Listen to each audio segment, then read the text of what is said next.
আবু তোহা আদনান হুজুর একটা কথা বলছিল, শেষ জামানা নাকি মানুষ দিন দিন কৃষিকাজের দিকে মনোযোগী হবে, বিশেষ করে শহরের লোকেরা নাকি গ্রামে চলে আসবে।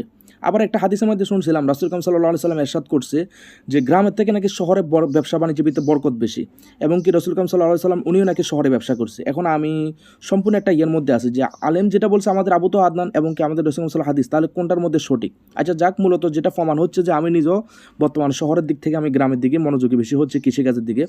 হাই গাইস, আসসালামু আলাইকুম রাহমাতুল্লাহ। আমার খামারে বিদেশি মুরগি নিয়ে আমি কাজ করি, বহু ধরনের বিদেশি মুরগি আমার খামারে আছে। তো আজকে যেহেতু শুক্রবার একটা সময়ের দিন, সাপ্তাহিক একটা ছুটি থাকে সবার, ওই দিনটাতে সবাই চেষ্টা করে বাসা বাড়িতে বা কৃষিকাজে একটু বেশি মনোযোগী হতে, যারা অন্য কোনো কাজ করে। আজকে আমার খামারে দেখতে পাচ্ছেন সবগুলো মুরগির কী অবস্থা, খাবারের জন্য পাগল হয়ে আছে। এখান দিয়ে আগের দিন কিন্তু প্রচুর বৃষ্টি হয়েছে, যার কারণে বৃষ্টির কারণে পর্দা উঠাইতে পারি নাই।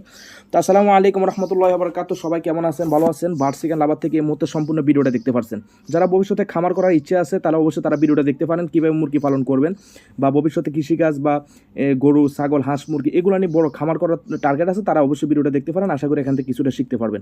আজকে সকালবেলা যখন আমি আসছি, মুরগিগুলো প্রচুর ডাকাডাকি করতে আছে। তার কারণ হচ্ছে আগামীকালকে সারাদিন আমি পর্দা উঠে না, যেহেতু বৃষ্টি আসছিল, অন্ধকার ছিল রুমের ভিতরে, আমরা পর্দা উঠে না যাতে বৃষ্টির পানি না পড়ে, যার কারণে ভিতরে লাইট জ্বলছে, তারা বাইরের কোনো আলো বাতাস দেখে না। এই কারণে মুরগিগুলো অনেকটা পাগল হয়ে আছে আজকে চটপট।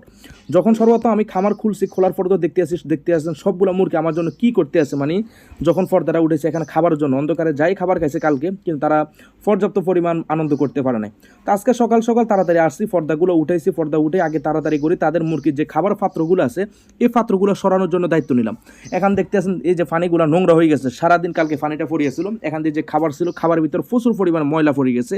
যেহেতু আমরা ধানের তুষ ব্যবহার করি প্রত্যেকটা মুরগির রুমে রুমে, আমাদের যতগুলো মুরগি আছে প্রত্যেকটা রুমের মধ্যে আমরা সাধারণত নিচের যে তালাটা দেখতে পাচ্ছেন, এখানে আমরা সম্পূর্ণ ফ্লোরের উপর রাখি ধানের তুষ দিয়ে, কিন্তু উপরে যেহেতু আমরা ছাদ করি না, যার কারণে আমরা কাঠ বিছাই দিয়েছি, কাঠের উপর আমরা এক জাতীয় একটা প্লাস্টিকের বস্তা দিয়েছি, বস্তার উপর আমরা ধানের তুষ কিছুটা দিয়ে দিয়েছি, মুরগিগুলো ওখানে খুবই আনন্দময় থাকে। কিন্তু কালকে সারাদিন যেহেতু আমরা খামারে কোনো কাজ করতে পারি না বৃষ্টির কারণে, যার এদিক দিয়ে খাবার পর্যাপ্ত পরিমাণ প্রত্যেকটা পাত্র জমে গেছে, এবং কি পাত্রগুলো যদি আমরা খাবার সবগুলো যখন একসাথে করছি নোংরা খাবার, তখন না হলো প্রায় 1.5 কেজির মতো খাবার হবে। আমার খাবার সম্পূর্ণ নষ্ট হয়েছে, কিন্তু আমি খাবারটা নষ্ট করতে চাই না, কোনোদিন আলহামদুলিল্লাহ করিও নাই। আগে কি করতাম, আমাদের এলাকার আশেপাশে সবাইকে দিয়ে দিতাম, মহিলাদেরকে যারা যারা মুরগি হাঁস পালে এগুলো ফালে, কিন্তু এখন আর সেটা করি না। এখন এক ভাই আমাকে আইডিয়া দিল যে তোমার যে খাবারটা নষ্ট হয় তুমি এটা অন্য কোথাও ফ্রি না দিয়ে তুমি এটা কাজে লাগাইতে পারো। কীভাবে? দুপুরবেলা যে খাবারটা তোমরা দাও, তুমি যেটা সকালবেলার খাবারটা নষ্ট হয়, তাহলে তুমি দুপুরবেলা যে খাবারটা দাও এই খাবারটা কী করবে, এই নোংরা খাবারটা থেকে ময়লাগুলো সরিয়ে এগুলোর সাথে ভাতের মার, তারপরে কিছু খাদ্য ফিট বুস এই জাতীয় পানি দিয়ে মিক্স করে ভালো করে মাখিয়ে দিলে এই খাবারটা তারা মিনিটের ভিতর খেয়ে ফেলবে।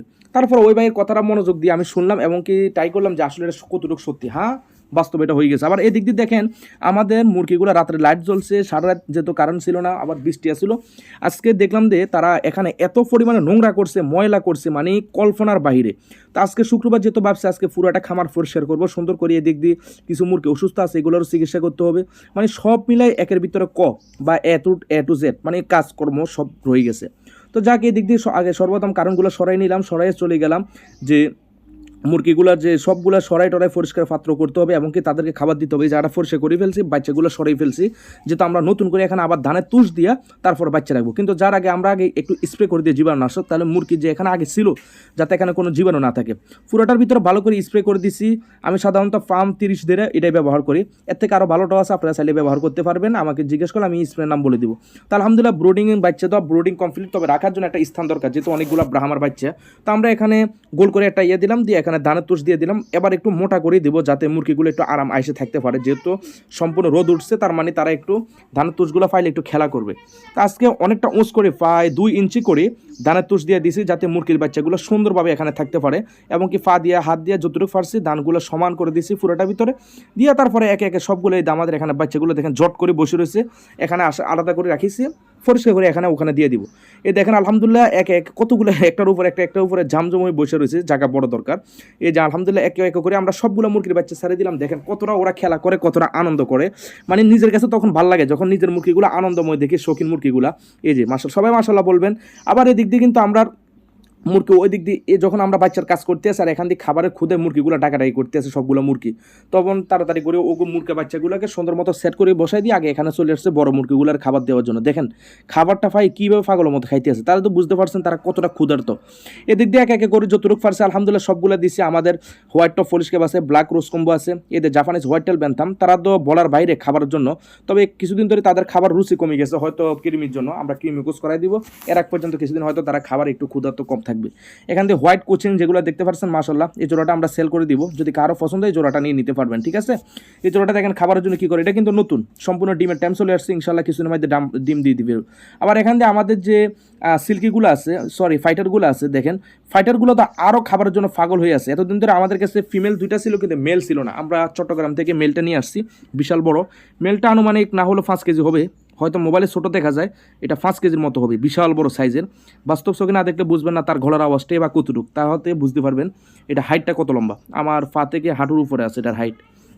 তো আলহামদুলিল্লাহ কে আমাদের এখানে আবার যখন এই রুমে খাবার দিচ্ছে, পাশের রুমের মুরগিগুলো দেখেন ওই রুমের খাবারগুলো দেখতে আছে কিরে আমাদেরকে কখন দিবে আমাদের মালিকে, ওদেরকে দেওয়ার পর ওরাও খাবারের জন্য পাগল হয়ে গেছে। মানে এক কথা প্রত্যেকটা মুরগি খাবারের জন্য উন্মাদ হয়ে আছে।